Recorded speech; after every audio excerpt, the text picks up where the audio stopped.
Bonjour à tous et bienvenue pour cette nouvelle vidéo sur ma chaîne, j'espère que vous allez bien. De mon côté, c'est marrant que je commence cette vidéo maintenant parce que j'ai même pas totalement fini le montage de celle que je vais poster là, j'espère aujourd'hui, sinon ce sera demain. Mais bref, on s'en fout vu que de toute façon pour vous elle est déjà sortie cette vidéo. Bref, alors je suis en télétravail comme tous les mercredis. Voilà, mais là je suis en train de regarder les vlogs lecture, alors c'est trop drôle parce que elles ont mis ça à quelques jours d'intervalle et moi je vais les regarder à la suite. Je regarde le vlog de lecture de Nina et juste après je vais me faire le vlog lecture de Pauline, donc Boukine. Ça va être bien. Alors franchement c'est le genre de vidéo qui dure 1 heure et t'es là. Oui, merci, parce qu'il y a des gens qui travaillent à la maison. Et même en fait quand je travaille au bureau souvent je mets un peu je mets des vidéos en fond comme avec mes écouteurs pour bosser en fait parce que voilà, j'aime bien écouter des gens parler, discuter, enfin bref c'est vraiment quelque chose que j'aime beaucoup avoir dans les oreilles pendant que moi-même je travaille, surtout quand je dois faire des listes thématiques ou ce genre de choses où tu vois c'est pas des choses où je dois lire précisément, je dois être vraiment voilà, enfin j'ai différentes sortes de concentration, je pense comme tout le monde, et du coup il y a des choses que je peux faire en écoutant des émissions ou en écoutant des vidéos. Et il y a des choses où je ne peux pas, voilà, il y a des choses il me faut genre de la musique ou du silence parce que vraiment genre s'il y a quelque chose qui vient interférer là au milieu je ne peux pas. Et ce thé est froid, forcément. Mon grand questionnement du jour, ça va être de, en fait j'étais en train de regarder ce qui me restait comme place dans mon bugeot. Et en fait, mine de rien, il m'en reste pas énorme, alors j'ai plus ou moins calculé. Avant, mes bugeots, je les utilisais vraiment que pour le privé, que pour le perso. Et maintenant, je l'utilise aussi pour bosser. Hein. Je fais mes sortes vous allez pas voir grand chose depuis là. Donc mes sortes de listes comme ça c'est mes to-do list du boulot. Et donc à chaque fois que j'ai fait une tâche, que j'ai réalisé mon truc, je l'ai terminé, je le highlight là, je le stabilo boss. Comme ça je sais qu'il est fait et je dois pas me concentrer sur ce qui est en couleur. Et une fois que c'est fini, et regardez j'ai des to-do list qui sont toutes colorées et ça c'est trop genre le... Voilà, niveau de satisfaction personnelle, elle est assez ultime. Donc j'étais en train de me dire que, à mon avis, avec ce nouveau système d'organisation où il y a à la fois le pro et le perso, et en fait j'allais utiliser un bugeot par année. Voilà, donc j'étais en train de calculer ça l'autre jour en me disant tiens, pour un mois, que ce soit le perso, le pro, ça me prend combien de pages ? Il y en a combien dans un bugeot? Il y en a environ 250 en général, 240. Donc voilà, je faisais le calcul à savoir combien de pages il me faudrait pour faire une année ou pas, ou est-ce que... voilà, parce qu'à la base, je faisais 1 année et demie avant avec mes bugeots, donc je les faisais de septembre à mars-avril de l'année encore suivante, quoi. Donc je les faisais vraiment, je les tenais assez longtemps. Mais j'avais pas la même utilité qu'avant, forcément. Donc j'ai fait mon petit calcul et techniquement, je devrais tenir de septembre à septembre. Qui moi m'arrange bien, vraiment. D'abord j'étais là en mode genre non ça joue pas, il faut que je tienne jusqu'en décembre, comme ça quand j'en recommencerai un nouveau je ferai de janvier à janvier. Mais en fait mon calcul il est pourri parce que du coup je fais comment pour m'organiser sur les 4 derniers mois de l'année si j'ai pas de bugeot. Bref, donc je suis partie du principe que j'allais continuer le truc un peu comme quand on était à l'école et aller de septembre à septembre pour mes bugeots et que c'était pas du tout dérangeant et que même au contraire je suis toujours très motivée en septembre, j'adore commencer des nouveaux trucs, donc commencer à chaque fois un nouveau bugeot en septembre ça me paraît complètement logique, vachement plus que de commencer un nouveau bugeot au mois d'avril ou au mois de juillet quoi.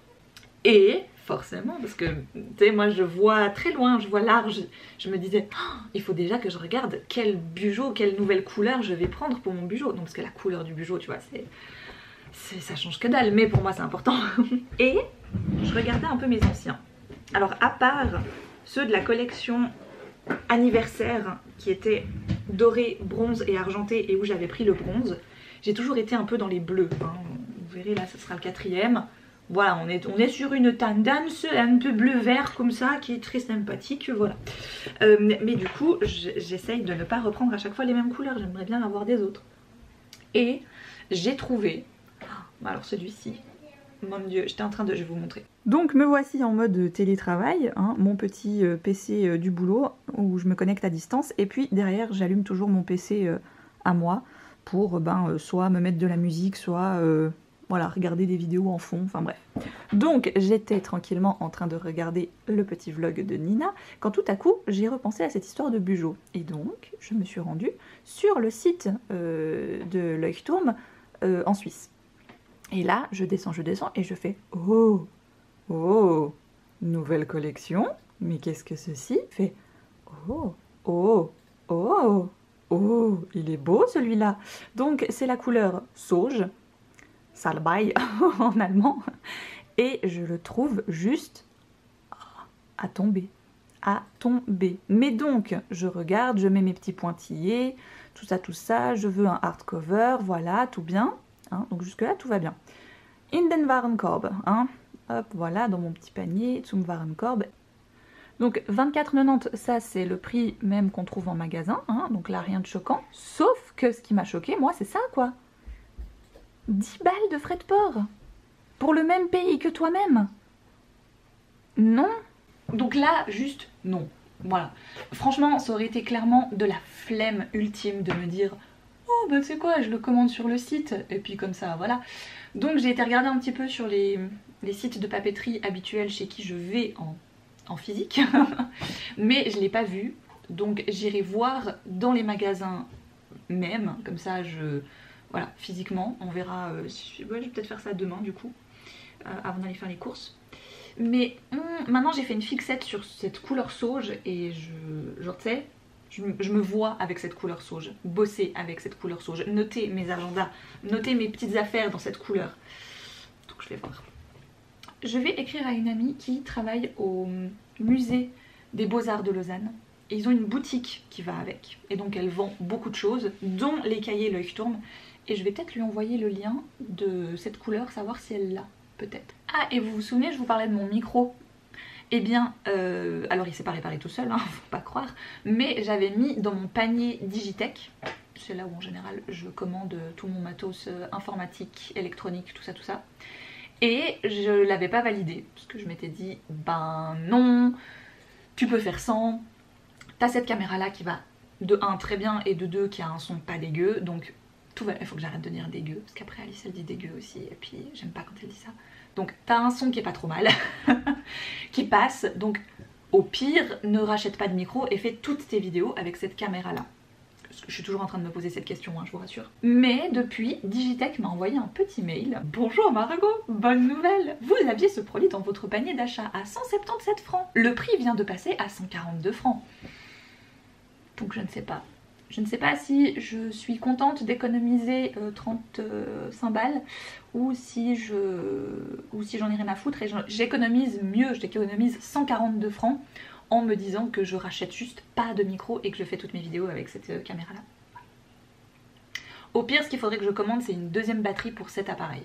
Ça, ce serait un achat pas totalement bête, hein, parce que la double batterie c'est toujours très intéressant quand tu fais de la vidéo parce que ben recharger une batterie ça prend du temps, n'est-ce pas?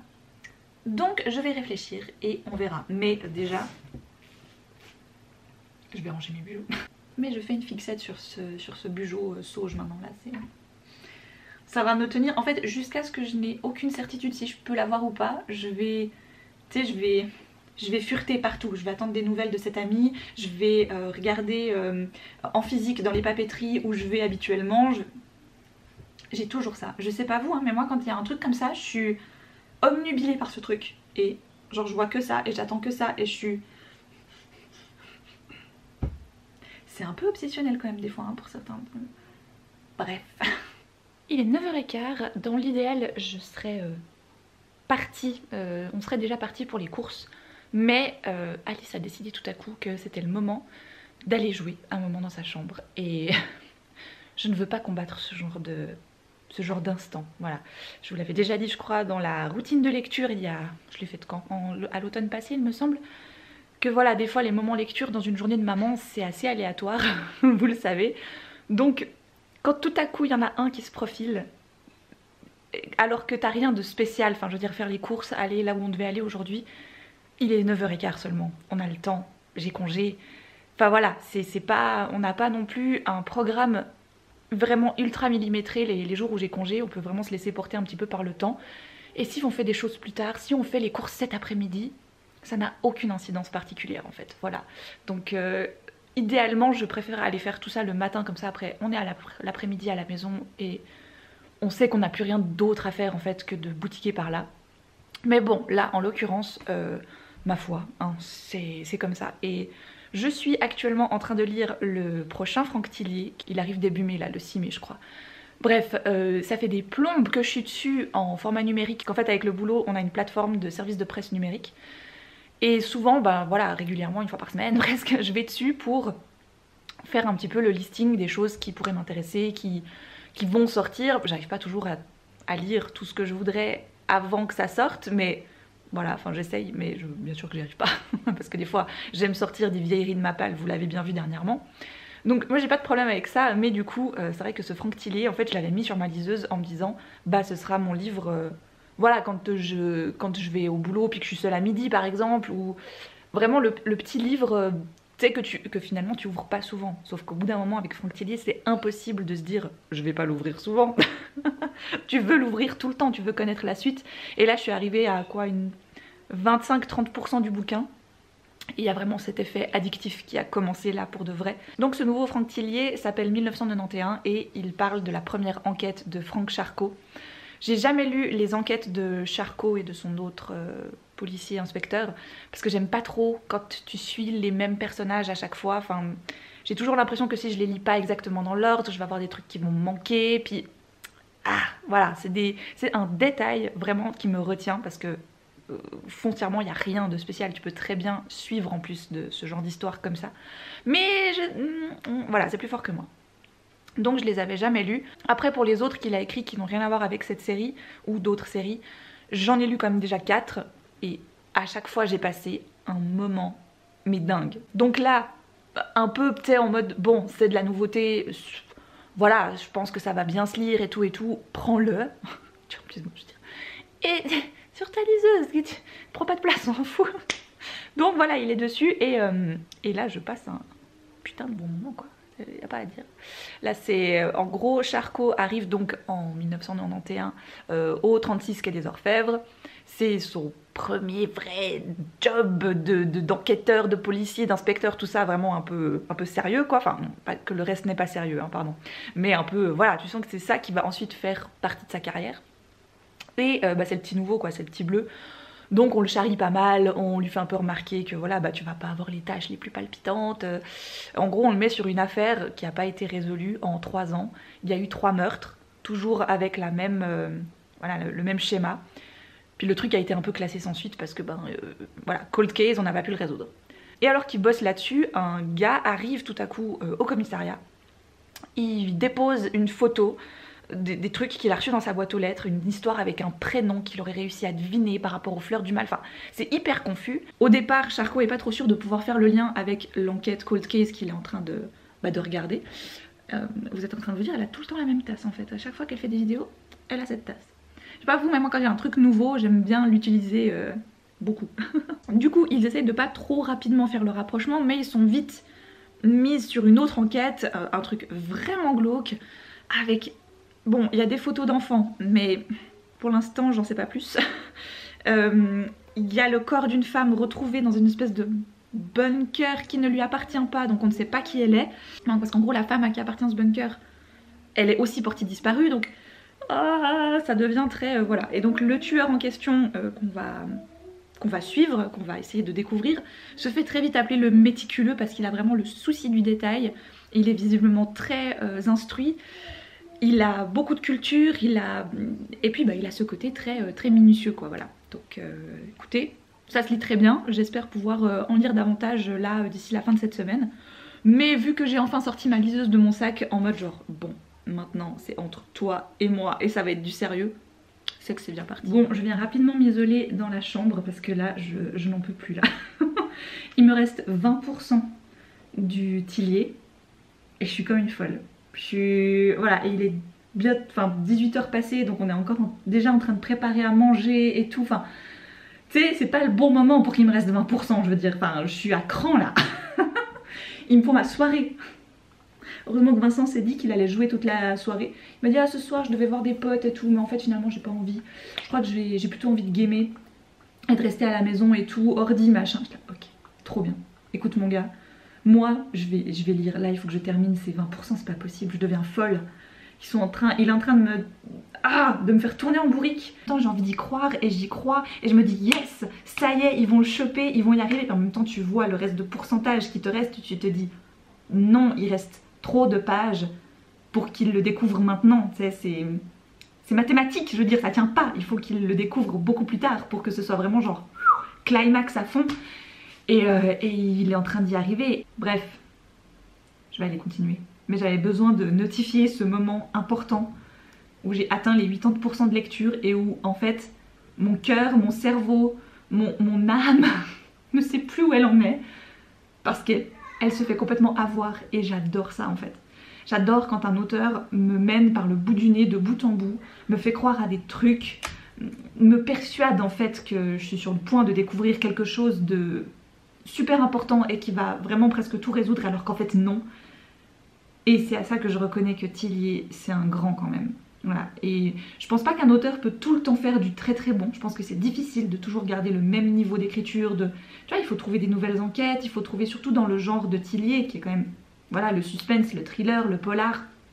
C'est quand même des mondes, des univers où au bout d'un moment, si tu utilises trop longtemps les mêmes filons, tes lecteurs ils sont de moins en moins surpris, tu vois. Après j'en ai pas lu non plus énormément, c'est le premier Charcot que je lis, donc je suis peut-être un peu moins impressionnée, enfin j'ai moins besoin d'être impressionnée peut-être parce que c'est le premier dans le genre thriller policier, c'est-à-dire avec des enquêteurs, avec des vrais policiers. Habituellement je me tourne plutôt vers le thriller où la police n'est pas forcément impliquée ou de très loin et on suit plutôt des autres personnages voilà, qui essayent de se sortir de ce marasme tout seul en fait. Et du coup peut-être que ça m'impressionne, voilà, parce que j'ai pas l'habitude de me confronter à ce genre de lecture où la police est fortement impliquée, où c'est eux les personnages principaux que tu vas suivre. Donc voilà, il y a peut-être cet effet un peu plus où je me fais complètement avoir. Bref. J'ai pas avancé d'un pourcentage, mais en même temps on a été mangé. Est-ce que j'ai trop mangé? Oui. Sinon c'était une bonne journée lecture, franchement c'était hyper cool de lire autant. J'adore quand j'ai ce genre de lecture qui peut se profiler. Le temps a beaucoup aidé, faut dire. Hein. Brouillard ce matin, genre vraiment purée de poids. On ne voyait pas, j'ai fait un trajet en voiture, j'étais là. Mais où vais-je? Voilà, et après il a plu tout l'après-midi. Donc en gros c'était vraiment pas le week-end où on s'est dit on va faire des trucs. Non, pas du tout. En même temps c'était un peu dommage parce que c'est le 1er mai. Et le 1er mai, ici dans ma région, il y a un truc super cool qui se passe.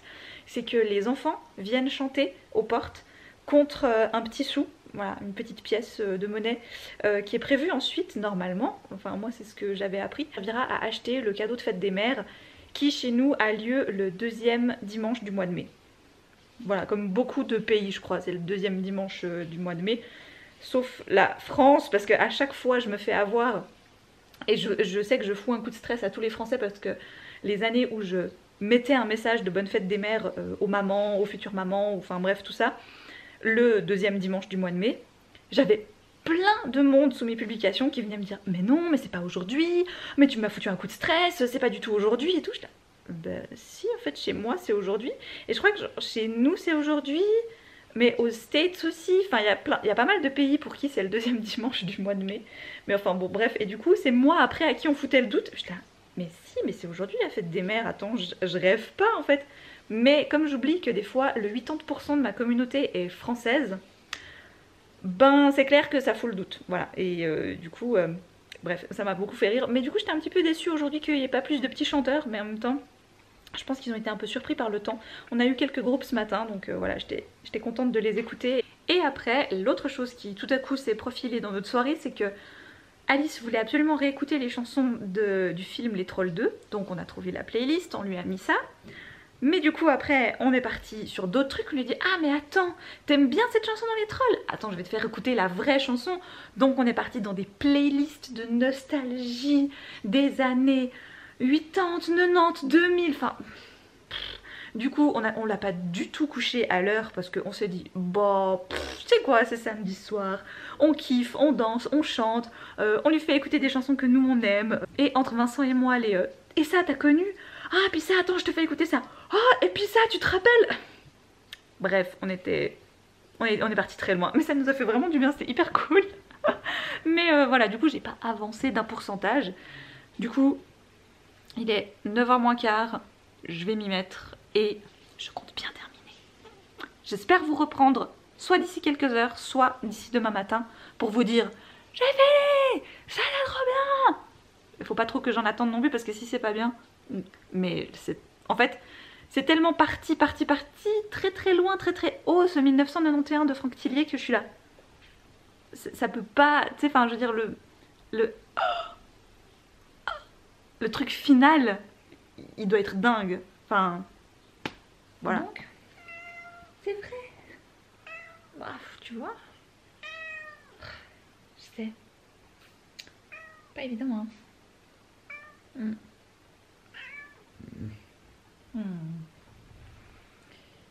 Canaille. Canaille de chat. Bon, vous l'aurez compris, je vous ai pas repris juste après avoir terminé le bouquin. C'était trop tard, c'était plus possible là. Voilà.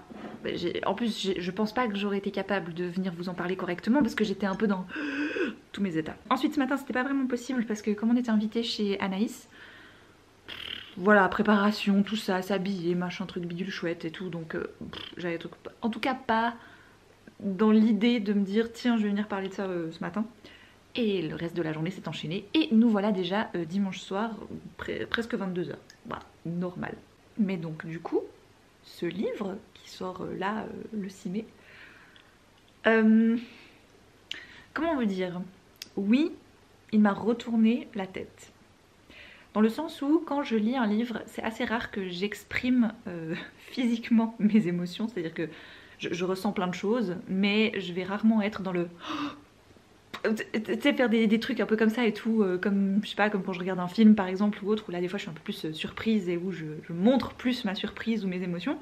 Quand je lis un livre, je suis assez passive, je lis, je vis le truc, mais je le montre pas. Là, mais vraiment, je pense que hier soir, si on m'avait filmé hier soir en train de bouquiner, j'ai vraiment eu des passages où là, j'étais vraiment genre... C'était pas possible. Bref, c'était vraiment... C'était très bon. Vraiment, c'était... Peut-être que à la toute fin, c'est pour ça que je suis quand même contente d'avoir attendu presque 24 heures pour venir quand même vous faire mon avis, parce que je pense que hier soir, j'aurais vraiment genre fait un feu d'artifice autour de ce livre tellement voilà. Et aujourd'hui, en y réfléchissant un tout petit peu, je me dis qu'il y a quand même une petite chose qui manque à la fin. Il y a vraiment un détail par rapport à une des victimes. J'aurais voulu avoir la confirmation de quelque chose en fait, et c'est plus une supposition, bien qu'on imagine vu que c'est une des victimes que c'est à cause de ça qu'elle a été victime et que bah, c'est certainement vrai, enfin que la supposition est certainement vraie, mais on n'a pas le... c'est pas clairement dit. Donc peut-être que ça c'est une de mes déceptions, mais déception. C'est vraiment pour chipoter parce que sinon sur tout le reste, ah, il est fort quand même. Il y a un truc qu'il utilise de nouveau, qu'il avait déjà utilisé dans un des précédents romans que j'avais lu de lui, qui était là par contre un one-shot. Et du coup, bon, je l'ai pas vu venir à ce moment-là, contrairement à l'autre, où là j'avais vu venir ce plot twist, parce que ben, voilà, quand j'ai commencé à comprendre le personnage, je me suis dit, il y a de fortes chances que ce soit ça, et il s'est avéré que c'était ça. Mais en fait, là, il nous mène tellement en bateau avec ces histoires de magicien et de tout ça en fait que ben voilà, j'ai été leurrée comme un magicien, comme voilà, Franck Tillier il a montré dans cette direction, moi j'ai regardé dans cette direction, alors qu'en fait tout ce qui était vraiment crucial ça se passait dans cette direction. Pour l'instant, je crois que le seul Tillier pour lequel j'ai pas eu vraiment autant d'émotions, c'était peut-être Vertige, que j'avais trouvé un peu trop, je sais pas, trop tout, trop tiré par les cheveux, trop couru d'avance. Enfin, il y a beaucoup de détails dans Vertige que j'avais pas trop apprécié. Pourtant, je sais que c'est un de ces romans one-shot qui est un des plus aimés. Dans Vertige, je crois, l'histoire, si je me souviens bien, je l'ai lu il y a plus de presque 2 ans maintenant. Je me souviens, c'était le Tillier que je m'étais acheté en vacances chez Moody parce que j'avais oublié ma liseuse dans l'avion. Donc j'ai récupéré ma liseuse après, mais genre... au départ, en fait, bah, quand on est retourné à l'aéroport et qu'on est reparti chez nous, Donc voilà, j'ai quand même passé 4 jours sans ma liseuse, et alors que j'avais fait le plein, j'avais mis plein de livres dedans et tout. Et j'ai eu la confirmation le jour même qu'ils avaient bien retrouvé, enfin qu'il y avait de fortes chances qu'ils aient retrouvé ma liseuse et que donc je pourrais la récupérer au moment où on repartirait. Mais en attendant, bah, j'avais pas de livre. Alors vous me direz, t'étais chez Moody. Moody, elle a certainement plein de bouquins. Mais dans le doute où je l'aurais pas fini, ben ça m'aurait foutu mal que... Voilà, genre que je lui emprunte le bouquin, puis après je dois lui renvoyer ou je sais pas quoi. Enfin, bref. Du coup, je me souviens qu'on s'était arrêté dans un petit kiosque et puis bah, il y avait des livres et j'avais pris un Franck Tillier en me disant lecture de vacances par excellence, voilà. Et en fait, dans l'histoire, on rencontre un mec qui se retrouve piégé au fin fond d'un glacier. Je sais pas comment il est arrivé là. Il y a une tante, un autre mec que lui et un chien, je crois. Je suis même plus très sûre. Et en fait, bah, le but c'est de savoir qui les a mis là, pourquoi, est-ce qu'ils se connaissent, est-ce que dans leur passé ils ont fait des trucs et tout. Pour tout vous dire, je me souviens même plus trop de comment ça se termine cette histoire, à part pas très bien. Mais je trouvais quand même que c'était un peu... J'ai pas eu le même engouement que j'avais eu pour Puzzle par exemple, que j'ai eu pour La Forêt des Ombres ou pour Fracture. Et pour le dossier 1991, la première enquête de Charcot qui... Voilà, franchement très bien. Donc là, je me suis pris en poche celui de l'année passée. Il était 2 fois. Il paraît qu'il est très très bon aussi, mais du coup je l'ai pas lu encore. Et j'ai pris également Rêver, qui est un de ceux dans ces one-shots qui me faisait le plus envie, qui était depuis un petit moment dans ma wishlist. Donc voilà, pour que je mette un livre en particulier d'un auteur qui en a beaucoup dans ma wishlist, c'est que vraiment c'était celui-ci qui me faisait le plus envie. C'est rare que je fasse ça, mais là j'ai lu les mots de la fin de l'auteur. Donc Franck Tillier raconte qu'il a écrit ce livre-là, cette enquête-là, pendant le premier confinement l'année passée. Et que le fait d'être enfermé chez soi, cette ambiance quand même assez anxiogène et tout, en fait d'écrire sur une époque passée, donc dans les années 90, de se remettre un peu dans le contexte, de se dire quand tu veux joindre quelqu'un, ben, t'as pas le choix que de trouver une cabine téléphonique, que quand tu veux t'orienter dans une ville, t'as pas le choix de prendre un plan. Enfin, tu vois, un peu de revenir en arrière sur tout ça. À un moment donné d'ailleurs, Franck Charcot voit que dans le hall du 36 quai des Orfèvres, il y a un plein d'ordinateurs, pas encore déballés, pas encore installés. Et en gros, un peu toute la crime qui est là en mode genre... ouais bon, ils vont nous installer ça, mais franchement on n'y croit pas trop, c'est pas ça qui va révolutionner notre job, tu vois. Quand tu vois aujourd'hui l'importance qu'ont les ordinateurs chez nous, tu te dis ah ouais, je pense que c'est du vécu, il y a du réel là-dedans. Je pense que les gens qui fonctionnaient très très bien sans ordinateur dans ces années-là, ils pensaient absolument pas que les ordinateurs allaient avoir un impact comme ça sur plein de métiers. Et du coup j'ai trouvé ça assez bien, enfin c'était des petites anecdotes rigolotes dans le bouquin. Autrement, il y a quand même des thématiques hyper importantes je trouve et qui sont toujours et encore plus peut-être actuelles aujourd'hui mais qui étaient beaucoup plus tabous à l'époque de l'enquête et surtout que l'enquête va assez loin en fait, hein.